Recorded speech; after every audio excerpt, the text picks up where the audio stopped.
dahil ko matandog karon giusap yun sa Ginoo. No, dali ra ko makahilag. Overwhelmed karadyo ako mga igsuon sa mga message ninyo, no? Mga messages ninyo. Wala na ko i-expect na i-help ninyo ni karon sa ako. I-advance ninyo ang birthday wishes ninyo sa ako, kay kabrat atan mga karon birthday, no? Yung pari pastor na i-advance na ko no kay malit ra ko na ko pagkawaya.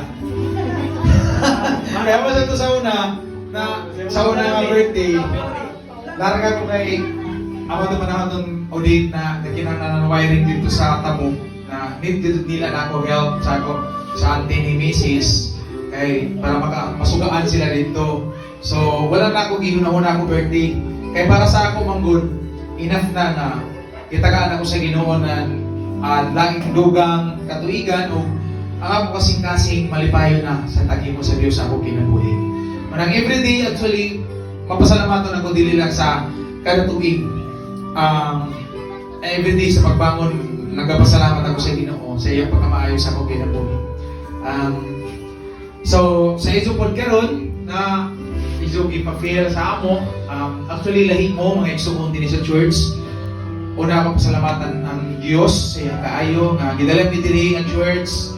Dili gyud aksidente or insidente nga naa mi diri, but mao ni ang timeline sa Ginoo nga moabot mi dinhi nga dapit, no? Sa kamukhamok ang church nga pwede na ako balisan, kamukhamok na kilayan ako na pastor na pwede na ako pasilungan, pagkipili na ako na diri ko mapasilong, no? Kay mao dikta sa Ginoo sa ako kasing-kasing na tukaw kag Pastor Michael. Manang sa dihang may connection na kami ni pastor sa tugtugan. Actually si Pastor Bon, giikuha ko ni Pastor Bon nga dito. Simple lagi anay kadali dito, pero mas diri ko gidala sa Ginoo sa Lamancio. Which is usa ka blessing para sa ako na naibantang sa mo mga kaigsuunan. Kay sa kamukhamok na ako na tinanpod na church o mga kaigsuunan nga ako na sinati, isa ka mo nga sahig nga mga pagbati. Kanang may tiunay nga pagbati sa matagusa, no? Talagsaon na ni mga kaigsuunan kay sa kahamok sa ako taga pasilungan ng church o giwalihan, dili tanan mo dawat sa pulong sa Dios. Ang tawag nila sa ako is kanang stricto. Bisan sa ako sa una dito sa EG, noon ko wala pa ko mabago. Mauro man ang ako pamaagi sa pagwali. Kung kasi ka magkauran mo yung isulti. Pero lahi manggod ang sa kanian to na ko nga congregation, managlahi ang inyong level sa pagpangalaga. Kaya ngun ko nga kamo dinhi na matuto sa pulong sa Dios. O madinawaton may humble spirit o mawais mo ngayson, no? Mo na nga nalipay ako, mo nang muli gud ko diri. No? Di kung may panahon na ma-absent ako mga kaigsuonan, pero ang ako na nakara diri.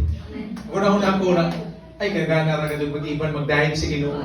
Wala nga may mga pamisis na kanang manguli kita ganis. Say kapuyon lagi ako kay nang panagat lagi kaluja. No? Salamat sa ako Paris kay amoy na mo pa-remind sa ako kung hindi ako pagkauli. Kung dyan na duming hamo ba kita magsimbal ako na tinirakan siguro kita na dili kinahanglan kita mo magtubig at kita dito nagkubit. So sila gamiton sa Ginoo sa pagpa-remind sa mga ingana sa ako kay bisan tuod kon magwawali kita makalimot pa sa gihapon.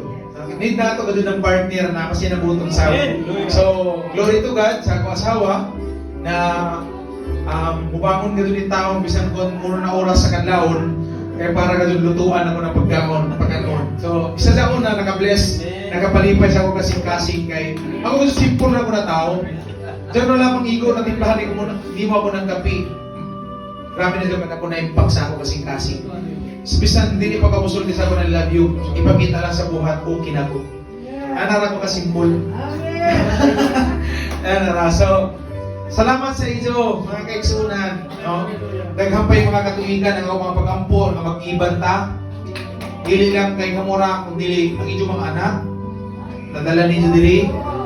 Nya, mo-grow pag inyong kita, daghan pa. O makita ko kamo, atagsa-tagsa mo-grow diha sa Espiritu. Mara ka dyan ay kalipay sa mga pastors na ang ilagay matuto ng mga karnero mutubo o mahigugma sa Ginoo. Mara ka dyan na wala na yan mo pag-ampo mga kaigsunan. Mahigugma ra mo sa Ginoo, enough na. Hallelujah.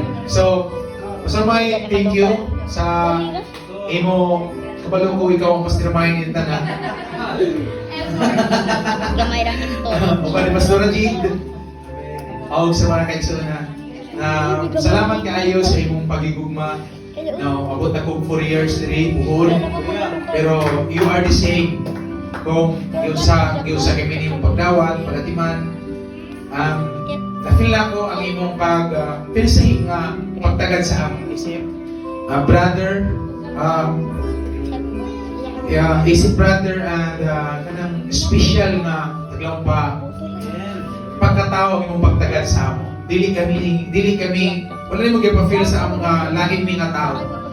Maabot mi diri, taglawang feel at home, wala yung problema, no? O na-appreciate na ko ang imong pagkamaayong ang tao, Pastor. Kaya binaglory sa mga kinabuhi o ang pag-ampo nga mag-iban mata taas-taas nga panahon, no? Hantod nga tagaan ako sa Ginoo na templo na sab na ako pag malahon. Ano may comment ko kay na-feel na ko nga maayo mga tao gipanggamit mo sa Ginoo. Pastor Binbi, siya dapat isasab siya na mag-atag ng strength sa ako. Kaya ini si Pastor Binbi, ano ka positive? Di gito ka daw may mga word na magawa sila mas na po ang iyang pagtuo. No? Positibo si Pastor Binbi. Oo, Pastor Rajid na maura po nga kasing-kasing ni Pastor Ray, no? Gitimbangan ka doon ba? Gitimbangan, no? Para tag mga barkada ra ba? No? Pag dili magwali, way kalainan, barkada ra ta. Pag magwali ra ta magkalain kay Pastor, di ba na maswali. Pero pag nangalata sa mga normal na nga mga pag-approach, managsama na tayo sa Ginoo. No? So, Sis Gisa, thank you. No? Sakaw nga naka-bless o nakapahimo nga nabuhi ang mula doon sa Ginoo tungkol sa mga karakter na sama ni Ana kanang malipayon ng mga pagbati kadatan mo magsing-kasing no tanan mo na-appreciate nako sa inyong pagkamaayo o sa padayon ni mapagatiman sa bulaton sa Ginoo no talagsaon na ng mga heart tinining video duulanan pag may problema thank you Kabalong Ginoo sa imong heart. Salamat sa imong pagatiman sa amo. Sukad sa among pag-abot diri katabang na ko sa tanan na mga problema ko sa kinabuhi na sa tinini. Salamat kayo. Barkatan, happy birthday. Brad, kabalong ko Brad. Bless ko sa imong kinabuhi. Kay sa primero ko doon nimo abot diri Brad. Naguna-una ko usaw ko na ko pagdako. Ini ra kay lumon. Alay ni Kahilomon. Seryosohon ba na klase ba? Pero, 8 minutes. tanong ko sa inyo, magsamag sa mga ganon? Dito ako nagagawa na, ako kay Joker, ako ni istorya ko. 30. Pero Joke, kung siya na seryosohon. So, Brad, na kay maayong nga karakter, padayon na siya, ay mo nang imong asset. No? Tugad pinaglory, sa mga kinabuhi, padayon, nga maglong ka sa presensya sa Ginoo, pinapuntana na i-bless pa ka sa Ginoo more and more. Sa mga padayon sa pagkakapausanon, pagkahambol, putang na ginata itong ginabuhi sa ground. Wala yato, mawala ang Diyos. So, happy birthday. Kapit na mawala pa sa kalendaryo. Hallelujah. So, mga oras mga kaigsunan, ako misis din ako kalimta pang lang, I love you.